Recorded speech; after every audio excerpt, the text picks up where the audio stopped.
اب دوسرا سوال یہ ہے کہ اللہ عز و جل کو حاضر و ناظر کہہ سکتے ہیں کہ نہیں کہہ سکتے؟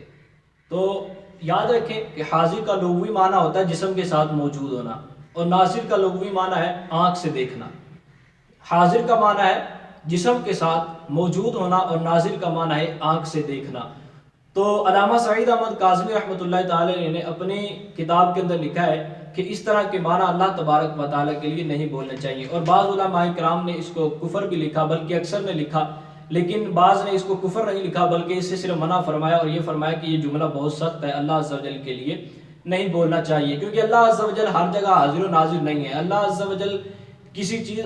کوئی بھی چیز اللہ تبارک و تعالیٰ کو نہیں گھیر سکتی، اور حاضر کا معنی یہ ہوتا ہے کہ جہاں پر کوئی چیز حاضر ہے وہ چیز فضا اس کو گھیرے ہوئے، یعنی فضا کو وہ چیز گھیرے ہوئے ہے۔ تو اللہ تبارک و تعالیٰ ہر چیز کو محیط ہے، یعنی گھیرے ہوئے، اللہ عز و جل کو کوئی چیز نہیں گھیر سکتی، تو اس لیے اللہ عز و جل کو حاضر و ناظر کہنے سے بھی منع کیا گیا کہ اللہ عز و جل کو حاضر و ناظر نہیں کہہ سکتے۔ اور اگر اس سے کوئی یہ مراد لے کر کہے کہ اللہ عز و جل ہر جگہ موجود ہے اور اللہ عز و جل ہر جگہ اپنی آنکھ سے دیکھ رہا ہے اور جسم کے ساتھ موجود ہے، تو وہ تو ویسے ہی کافر ہو جائے گا۔ لیکن اگر کوئی یہ معنی مراد نہیں لے رہا بلکہ صرف اور صرف حاضر و ناظر سے مطلب یہ لے رہا ہے کہ اللہ تبارک و تعالیٰ دیکھتا ہے اور اللہ تبارک و تعالیٰ ہر جگہ حاضر بھی ہے، تو صرف یہ معنی کسی اور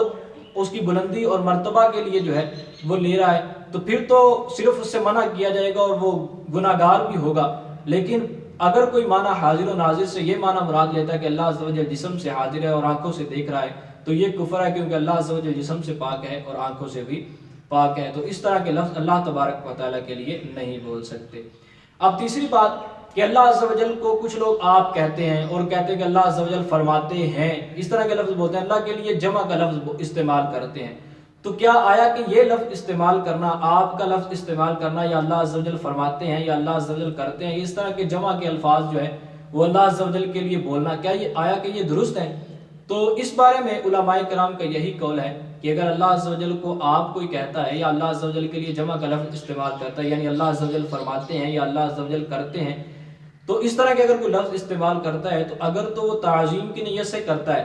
تو جائز ہے، کوئی مسئلہ نہیں ہے، تعظیم کی نیت سے کرنا چاہیے۔ لیکن علماء کا یہی قول ہے اور یہی فرمایا جاتا ہے کہ اللہ عز و جل کو تو کہہ کر ہی پکارا جائے، کیونکہ یہاں سے اس کی وحدانیت جو ہے وہ ظاہر ہوتی ہے، اور اللہ عز و جل کو آپ کا لفظ استعمال تو کر سکتے ہیں لیکن ادب اور احترام کے نتیجے سے کر سکتے ہیں، لیکن اس سے پرہیز کرنا چاہیے کہ اللہ عز و جل کو تو کہہ کر پکاریں گے تو اس کے اندر زیادہ اللہ عز و جل کا ادب ہے، کیونکہ اللہ عز و جل واحد ہے، اور اس کی وحدانیت کو ثابت کرنے کے لیے تو کا لفظ اور اللہ عز و جل فرماتا ہے یا اللہ عز و جل کرتا ہے، اس طرح کے الفاظ ہمیں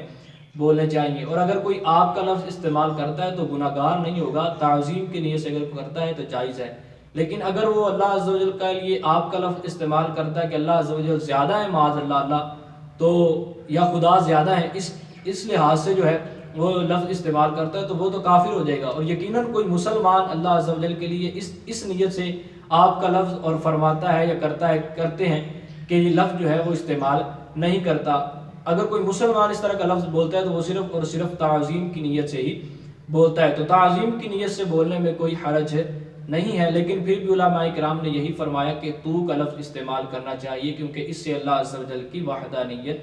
ثابت ہوتی ہے۔ اللہ عز و جل ہمیں اپنے اور اپنے محبوب صلی اللہ تعالی علیہ وآلہ وسلم کے نقش قدم پر چلنے کی توفیق عطا فرمائے، اور اپنی اور اپنے محبوب صلی اللہ علیہ وسلم کی اطاعت و فرما برداری کرنے کی توفیق عطا فرمائے، اپنی محبت ہمارے سینوں کے اندر پیدا فرمائے، اپنا خوف بھی ہمارے سینوں کے اندر پیدا فرمائے۔ اللہ تبارک و تعالی آپ کا اور میرا حامی و ناصر ہو، آمین بجاہ النبی الامین، وما علینا الا البلاغ المبین۔